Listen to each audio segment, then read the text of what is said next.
Welcome to The Art Confidential, the podcast where we dive into the parts of being a creative that usually stay off Instagram. We're your hosts, Andreina and Jackie. We're sitting down with artists, gallery owners, creative insiders, and each other for honest conversations about art, creativity, self-doubt, connection, and the real life that happens in between the making. This isn't about perfection, and it's definitely not about romanticizing the hustle. It's about creating a space where curiosity thrives, community matters, and we all grow together. Let's go. Today, we're sitting down with Meagan Harris, editor of the Scout Guide Asheville. She was born and raised in Ontario, Canada, has a background in education and real estate, and after spending years visiting Western North Carolina, she made Asheville home. Now, she's not only running a thriving publication, but is also raising 2 daughters, staying deeply involved in the community, and somehow training for races along the way. We are really excited to hear how this all came together and what it's been like building something meaningful in a new city. Welcome, Meagan, to The Art Confidential. Thank you. I'm so excited that you're here. Thanks. Well, thanks for inviting me. It's such an honor. Oh, we are so happy to have you. So much to talk about. And I'm so happy that you said yes. So on a personal note, Meagan is actually also my neighbor. So maybe she just felt, she had to say yes because otherwise I could just chase her down the street, but I wouldn't have done that. No. Let's just kind of take a step back and start at the beginning. You are not originally from Asheville. Nope. I want to know, can you tell us about your journey on how you got here and your life before Asheville? Sure. Well, I was born and raised in Canada. And when I started university, actually, my parents moved down to Naples, Florida. So I stayed and finished my degree up in Canada, did my grad school in Buffalo, New York. And at the time, there was really no teaching jobs in Canada. So I was like, well, Florida sounds like a good idea. Let's see what happens down there. And I ended up getting an internship and a job right away and lived in Naples for 20 odd years and never left until we moved here to Asheville about 9 years ago now, I would say. This is really funny because Meagan actually moved here before I did, but we had a friend in common and I was also moving here from Florida and we weren't sure, are we going to like it? So I got her number and called her before I ever met her. I never met her in person, but I was like, can you tell me, do you like it? Do you regret anything? And she's like, girl, no, you're going to love it. Move here. And then we ended up being neighbors by chance. So really. But what was it about Asheville? If you're in Florida, how did you discover Asheville? What pulled you here? Well, again, another funny story. My husband grew up coming up to summer camp up here. So he was very familiar with the area. He went to Camp Arrowhead, which was in Tuxedo, North Carolina. So his family spent a lot of time up here in the summers. And then when our girls were younger, they started coming to camp up here. And so since Florida's so hot in the summer, I thought, well, I should just come and visit and be in Western North Carolina when the girls are at camp. And we just ended up spending more and more time over the summer. And then one summer, nobody wanted to go back to Florida. Nobody wanted to go home. And they were like, we need to stay. We're going to stay. And I kind of freaked out because most of my family is still in Florida. I was the one just kind of pushing back on that. And so we ended up going back, for the fall to school. Talked a lot about it as a family. And we're like, you know what? Christmas break, let's just pull the Band-Aid off. Let's make the move. And we literally our families, our friends didn't believe us that we were really leaving. We're like, no, seriously, we're not coming back after Christmas. And they were like, oh, then we started. We just pulled up our roots and moved here into Asheville. So that was that. Wow. Okay, so that was a lot faster than our decision. I'm calling you, I'm calling people. So when you moved here, did it feel like an instant connection or did it take a second? Because you were hesitant, but did you change your mind quickly? I did because once I kind of got over that initial fear of leaving friends and family, I was like, you know what, this is a great opportunity to start something new for me. I'd been a stay-at-home mom for a while with my girls. At the time, they were in 2nd grade and 4th grade. And, I kind of went through this whole all I am is a mom, which I know is a big job, but I wanted to do something more. And so when we moved here, there wasn't a scout guide. And so my husband was like, well, why don't you look to see if we can bring it to Asheville? I thought, well, sure. I know nobody. We know no one, but let's go for it. And there's moments that I regretted it. Like, why did I decide to go back to work? Because I could have just like, stayed, could have made my life a lot easier sometimes. But it was, I don't know, the more I met people, the more I was like, everybody's just kind and nice and oddly a slower pace than South Florida, which I found hard to get used to at first. I was like, wow, okay, this is like people really aren't in a big hurry. And it's okay that they left early on Friday. I don't know. It was just a very different approach to life. And it felt really nice and it was okay. And I kind of just eased into it. Had to pump the brakes a little bit on how I operated, but it didn't take too long to get connected and for our girls to make really good friends that are still our friends today. And yeah, no regrets. How did you know what to do? Like with the Scout Guide, you obviously had that in Florida. And then did you know, like when you came here right away, like, oh, they don't have this, I know how to do this? Or were you like, I have no idea how to do this and I'll figure it out along the way? I have no idea. I'll have to figure this out along the way. The good thing is, it is a franchise business. So I own this area, but they have a really good headquarters that supports you and gives you a great framework and some training and tools and the brand piece, which is beautiful in itself. So that part's easy. It was trying to get to the right person, get through the gatekeepers, introduce myself to people that I had no idea. They had no idea who I was and who's this person coming from Florida telling me, trying to get me to spend money on advertising and blah, blah, blah, and what is the Scout Guide? Are you selling Girl Scout cookies? What? You're a Girl Scout? It's like, no, so. Oh, you know what? Could you describe explain what the Scout Guide is for any of our listeners that may have no idea what we're talking about? How would you describe it? Yeah. So the Scout Guide is an annual publication and it's actually in 100 cities across the nation.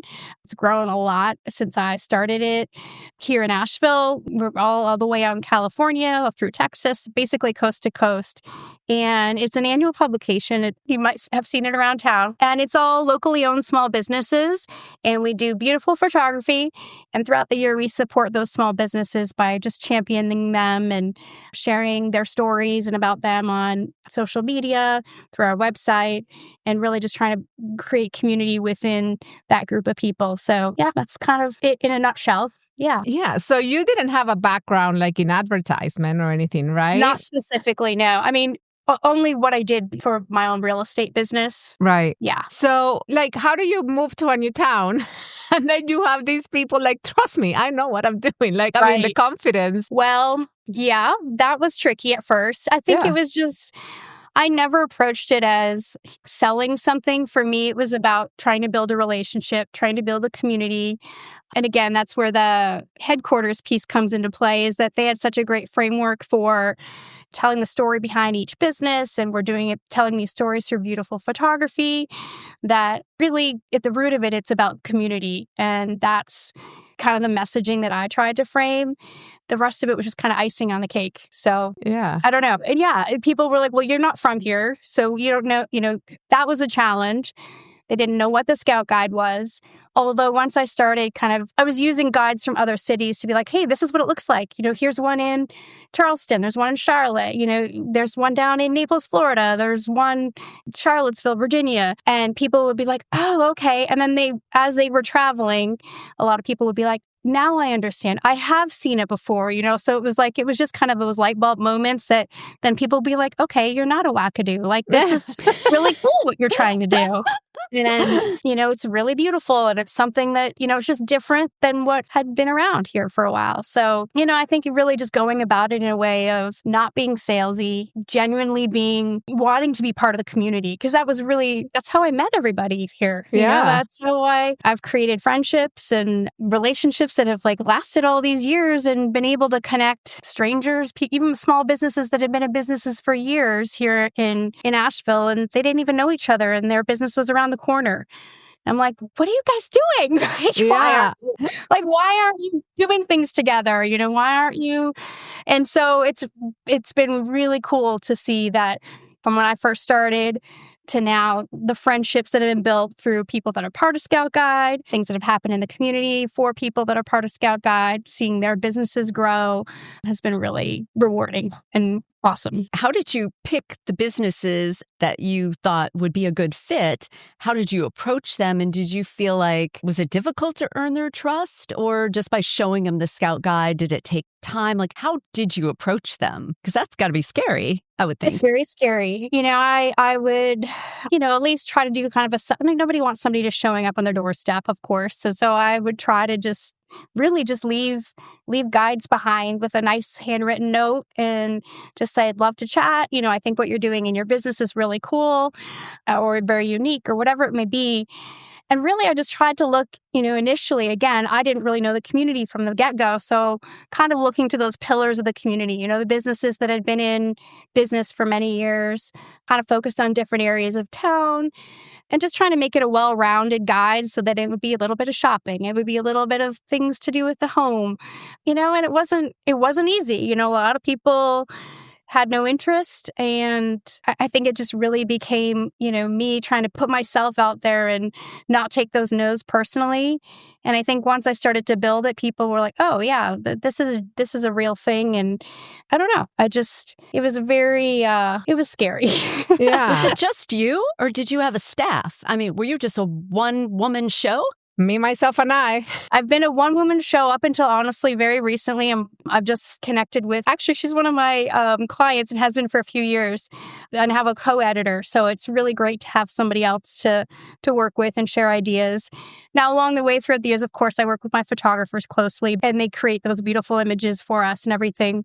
But like the day-to-day business grind of it all, it's always just been me, with help of people that have along the way in different moments helped me with social media or, behind the scene things with websites. But that's not really like a staffing thing. It's more of a contract as needed type thing. But again, great relationships, great friends. They're there when I need them. And it's an interesting way to run a business. You definitely feel a little bit siloed at times. But that's kind of part of it. It's like the life of small business owners, right? Yeah. Yeah. So I think the reason why people trusted you is because you show up very authentically. When you approach people, you always show up very authentically. And I think people can feel that. And I think one of the reasons why I really wanted to have you is because what you do to bring businesses together, because it's what you were talking about, right? All these people were working in silos, and many times I'm sure they were looking at each other as a competition. Sure. And Jackie and I talked about this, in one of the first episodes. If you look at me and Jackie and our art, you will be like, well, shouldn't they be competing with each other? Their art is very similar style.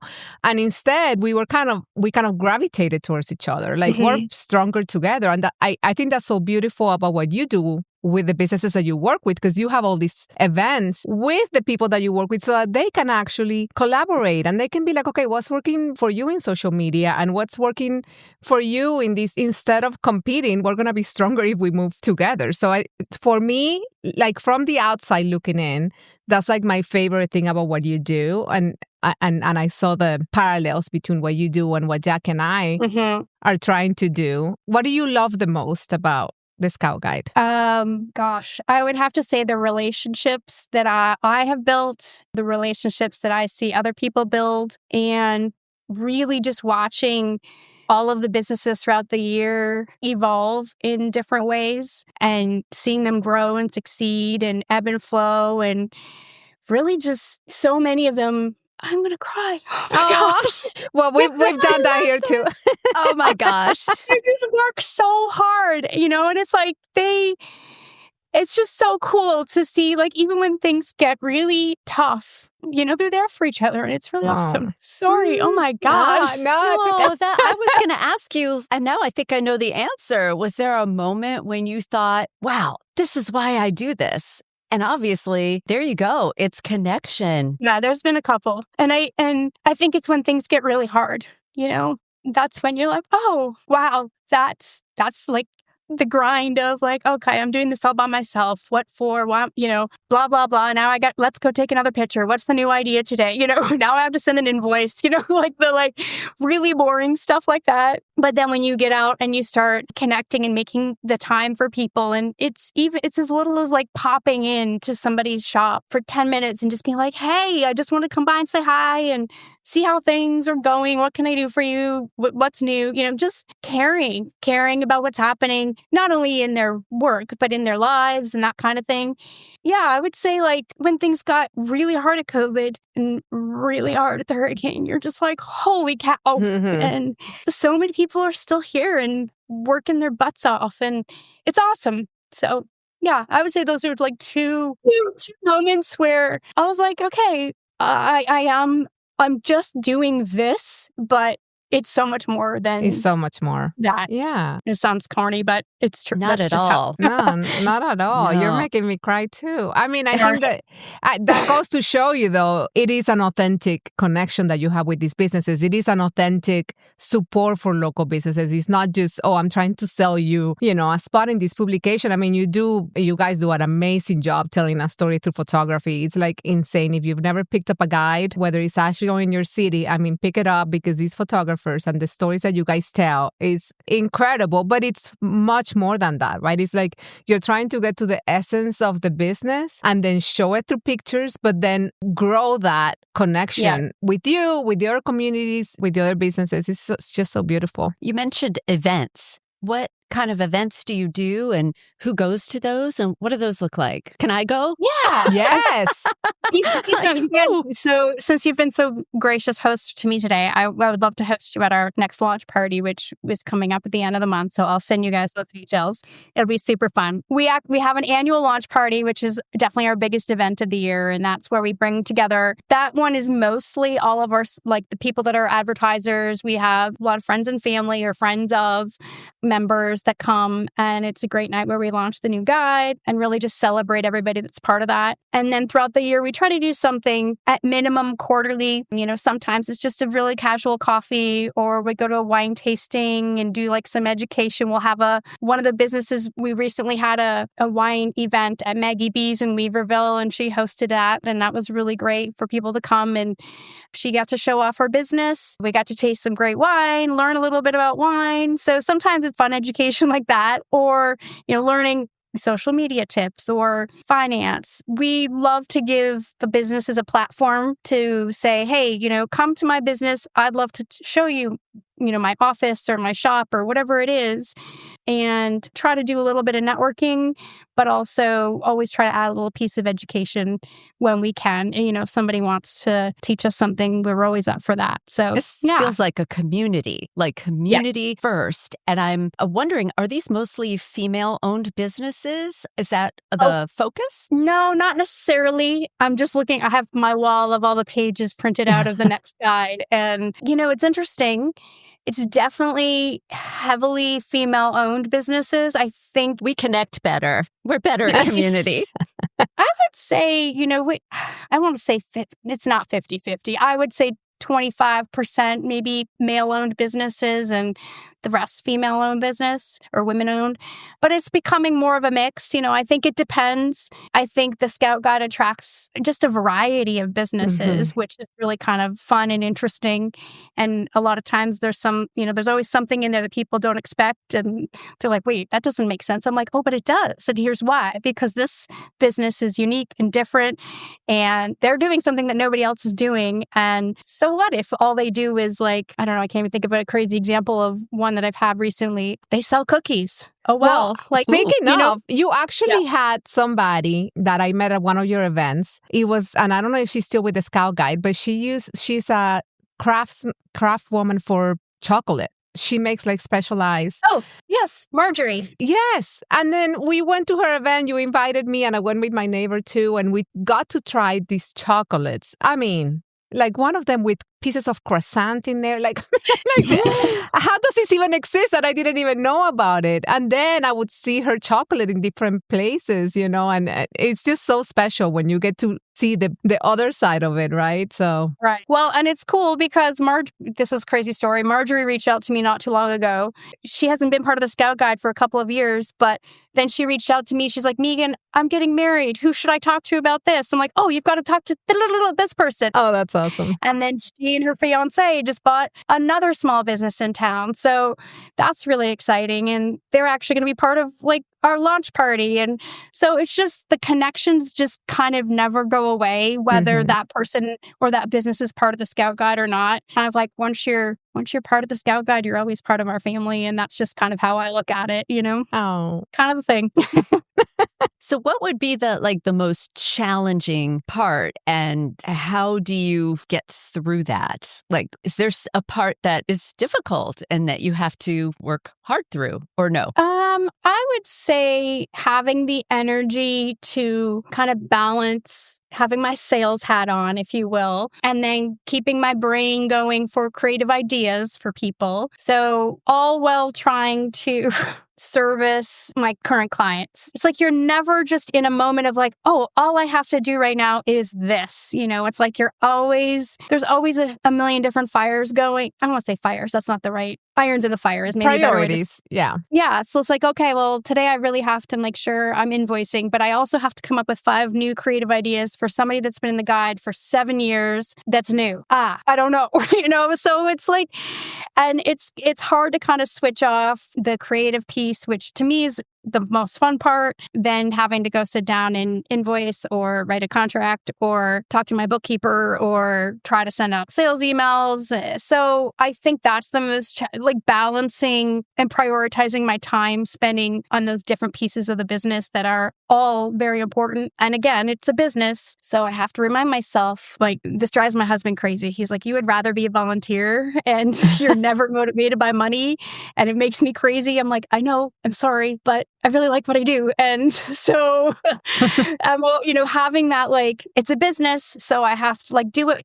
There's certain things you have to just do you got to do what makes you money, Right. Yeah. It reminds me of actors. People they don't understand that at any given moment, they are looking for their next job while filming their current job and also doing press for their last job. Right. So they have 3 different things going on. So you're never just in the moment. Like you're saying, you're still planning for the next issue. You're keeping track of what's happening now and your past clients. So it's not just a one point in time. It's a lot going on at once. Yes. And I mean, nothing's ever perfect. And there's every year I'm like, oh, I should do this differently or this better.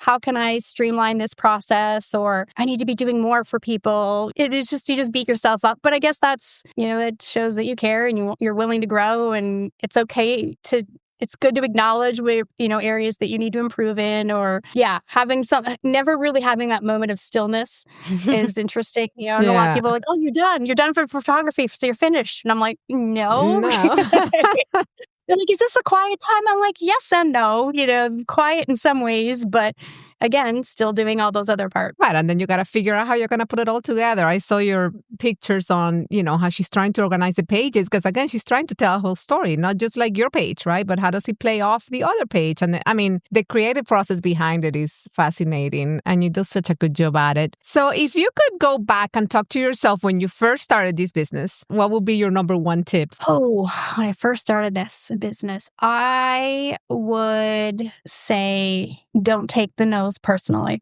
That's good. Yeah. No is maybe sometimes not right now. Again, taking that opportunity to build trust with somebody, and that you're not just showing up at their doorstep because you're trying to sell them something, that you genuinely care, or you're checking in or sending a text, and just know, not to take that personally. And then, gosh, I would say also on the same side of that, it's okay to say no to things, okay to get a no, but it's also okay to say, no, that's just not gonna, that's not many, many different things, but I had to, and then I can't do it all. I used to try to do all the parts, and I did for a lot of years, and then I needed a lot of help for a lot of years, and based on just the ebbs and flows of business, has been kind of a little bit more solo lately, which kind of stinks. It's lonely again. You're just like, oh, I miss all my people, but, again, it's a business. You gotta do what you gotta do sometimes, and kind of recovering post-lean. I know everybody's been in that same boat. So you're just kind of like, well,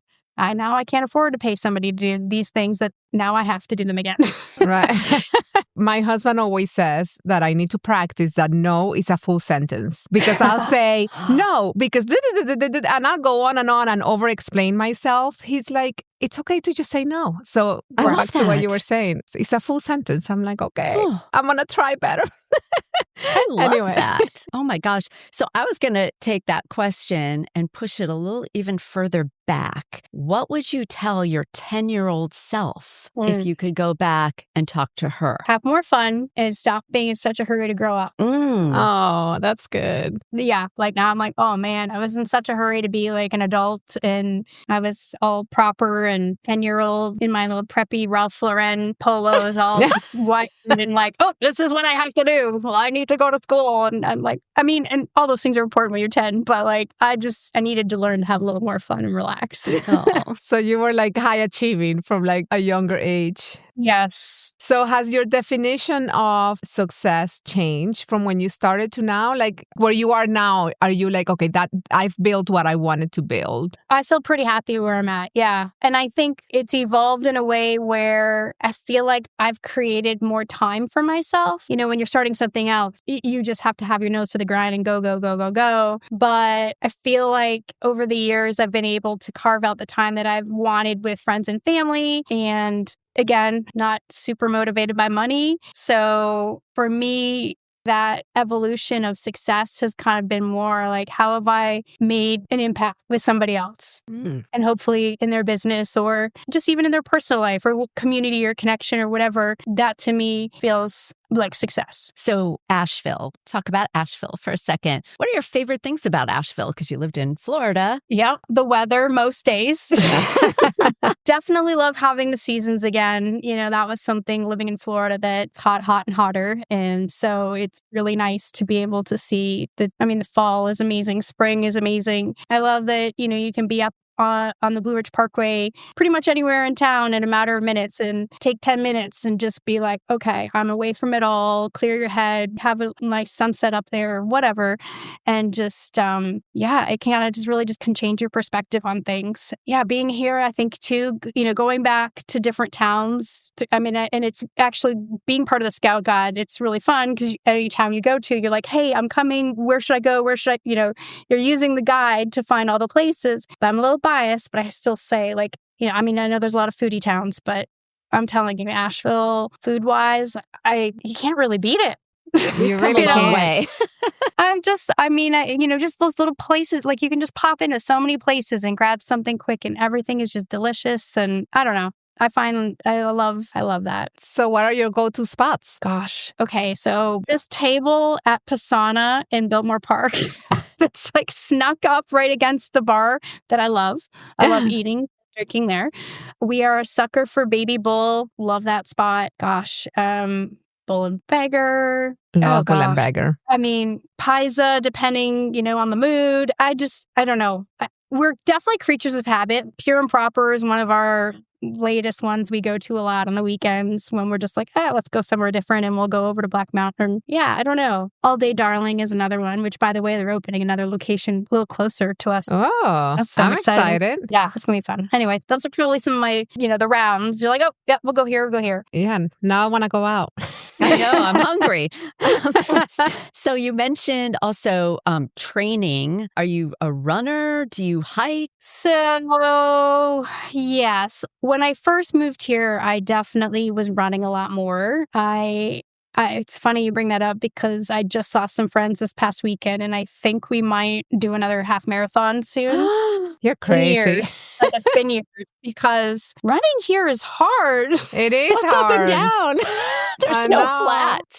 I mean, it's not like, you know, Florida's flat and hot, but here it's like, holy cow. So yes, that training has not been as consistent as I would like. Although I've again trying to find the time and making myself a priority because I'm very good at like working too much, and then it's like everything about my health goes to pot. So I've gotten better about working out when working with a personal trainer here in town, which is awesome. Her name is Michelle, Asheville Personal Training. She's really awesome. Yeah, I've been trying to do that for training and hitting like bar 3, and I got to get to burn. And it's hard to go to all the places, you know, that you're trying to support all these businesses all the time. So, but yeah, I try to mix it up to stay healthy. Yeah. Well, I know you also used to do, I don't know if you used to do it, CrossFit. And I'm like, girl, you are I mean, I'm like, because I did that way back when I was younger. Yeah. And eventually I was like, my old body cannot handle this Yeah. anymore. Yeah, I kind of hit my limit probably a couple years, a year and a half or so ago. I was like, you know what? I just think everything just hurts. I know. Everything hurts and I'm dying, but it's all good for my health. Yes. I needed to find things that were hurting me less. So yeah, for sure. Do you have any self-care things that you do? I mean, it sounds like you're balancing all of this stuff and being a mother. Are there things that you carve out just for yourself that you do for self-care? Not as much as I should or would like to. Although now that for whatever, like things feel a little bit calm at work right now. So I've been making a priority about going to the chiropractor a little more often to get myself sorted out. And I need to get into my facial routines. I mean, I think everything just takes time, right? Mm-hmm. And then you're always the one you put yourself on the back burner. But I think probably the best thing I do for myself a lot of times is like most nights I'll try to just sneak out of the house after dinner and just go for like, even if it's just a short little walk, take my dogs for a walk and just 5-10 minutes of silence and no noise, no social media, no music, no TV, no chatter. It's just quiet. I very much enjoy silence, which I know sounds kind of crazy and antisocial, but I definitely am a person at this point in my life where I really need to recharge my social battery. And I find that there's days where I just feel like all I've done is talk to people and it's been lovely. But then I'm like, okay, now I just need quiet. Now everybody be quiet. Turn the phone off. I'll even drive in my car and like have no music, nothing happening. Really? And Not even music? no. Wow. Yeah. So when my Yeah. twins were babies, they were terrible nappers. I mean, these kids would not nap to save their lives. They were awful. But if you got them in the car, they would immediately fall asleep. So I would get them in the car and I would drive to Starbucks, get myself a coffee, and then I would get on the 95, which never ends. And I would just drive on the 95. And my husband would always be like, this is the most expensive nap ever after the coffee. And I was like, listen, there was silence for an hour, so it was worth it. Worth every penny. Well, at least here on the Parkway, it is beautiful. You can go drive around and yeah. All right. We are going to end with a little fun rapid fire. You ready? Okay. All right. No hard questions. No wrong answers. All right. Coffee or tea? Coffee. But I didn't start drinking until I was 40, which is crazy. Do what? I did not start drinking coffee till I was 40 and and started the Scout Guide. So What? there's Okay, that. so you're the opposite of me. Like I shared before, I started drinking coffee when I was like 6 years old. Yes, you were like a baby. Came out of the womb drinking coffee. Okay, productivity, morning or night owl? Morning, for sure. Favorite Asheville hidden gem? Like nobody knows. And I know that you probably don't want to share it because it can stay hidden, but That nobody knows. Gosh. Do you want food? Whatever. Whatever. So my favorite new spot, I would have to say, is Rad Yoga down in the River Arts District. ooh, If you I haven't have- tried it. Oh, that's in the new building? Down the road. Yeah, it's in an Artful Way, a couple doors down from Jeffrey's place. Yeah. Yeah. It's a magical yoga studio and Kristen is phenomenal. Yeah. All right. Hidden gem. I have to try it. I know. If you could only use one word to describe Asheville, what would that be? Oh gosh, that's really hard. After we said no hard questions. I know, sorry. All right, 2 words. Eclectic. Eclectic. That's a good one. Okay, I like that. Okay, what are you reading right now? I'm trying to read and I keep falling asleep, and it's not because it's not a good book. Manifest, like 7 things you can do to live your best life. And I think the first one is something about making yourself a priority, which I'm already failing at that, but I'm going to try to read it and see how that works. Manifest. Who's the author? Do you know? Roxy Nafusi. Ooh. Oh, Okay. We will put a link to this book in our show notes. What are you watching? Oh, I just finished Love Story, the Jacqueline Kennedy and Kay Jr. Can't wait for that. I haven't watched that yet. Was it so good? I really loved it. Yeah. Okay. I mean, they did such a good job with like 90s New York. And yeah, I enjoyed it a lot. I'm gonna have to add it to my list. Yes. Your favorite way to support a local business? Just by, depending on the business, I would say just by popping in and showing up. Even if you're not spending money with somebody, just walking through the door, coming to see their gallery, and honestly, it's so easy these days with like social media, that's not my favorite way to do it. In person is always my favorite, but that's like one of the easiest ways you can kind of just give people love and let them know they're not out there by themselves. Just like people are paying attention, or some people are anyway, but. For communication, text, email, or phone call? Text. She's here texting you, or she's showing up in person? It's not in between. Right there? Good. Oh, here. Good. Guess what? I'm at your door. Listen, after the hurricane, because Meagan actually has a generator, and we did it in my house, she showed up here at my house with a cup of coffee. So I was the happiest. I mean, now we've determined how much I love coffee. So to show up here at my door with a cup of coffee, I appreciated that so much. So thank you. Well, this was amazing. Such a great conversation. I really love how authentic you run your business and what you've created. Again, it's about collaboration. It's about community. It's about, what did you call it, Jackie? Collaboration and cooperation together? Co-opetition. Co-opetition. I love it. So I don't know who came up with that originally, but I use that with us, or I'm taking that. Yeah. That's co-opetition. So thank you for giving us a behind the scenes, because somebody else might not have a scout guide in their town, and they might be like, you know what? I could do this. Or they can pick it up next time they go and find new businesses. So that'd be great. It really is clear how much heart you've put into this community, and we really appreciate you. Thank you. So can you tell everybody where they can find you personally, where they can find the Scout Guide? Okay, so you can get the Scout Guide in all the member businesses, which are a lot. But so probably the best places to go would be thescoutguide.com/Asheville. And then there's a directory, and you can see all the places that are members, and you can pick them up. But we have lots of different places to get them to, like local hotels, Airbnbs, coffee shops, breweries. And you can always reach out to me on social media or email me. And happy to either pop one in the mail or drop them by your business if you want to have some. And you can also order them online if you want, but don't do that because they're free from me, and otherwise you have to pay $15. So save yourself $15. I didn't know that. Well, you have to give us some for our galleries. We'll put them up. Oh, yeah. I would love to. For sure. That'd be great. Thank you. Well, thank you, Meagan. Thank you very much, soon. ladies. Thank you so much. Bye. If you are loving these behind-the-scenes confessions, don't forget to subscribe and leave us a rating or a review. It helps The Art Confidential reach more listeners and keeps this creative conversation growing. Follow us on Instagram at The Art Confidential, where you can send us your questions, comments, or future topic requests. We'd love to hear from you. And you can find us personally at By Andreina and at Jackie Fell for more of our day-to-day creative lives. Thanks for listening, and we'll catch you in the next episode.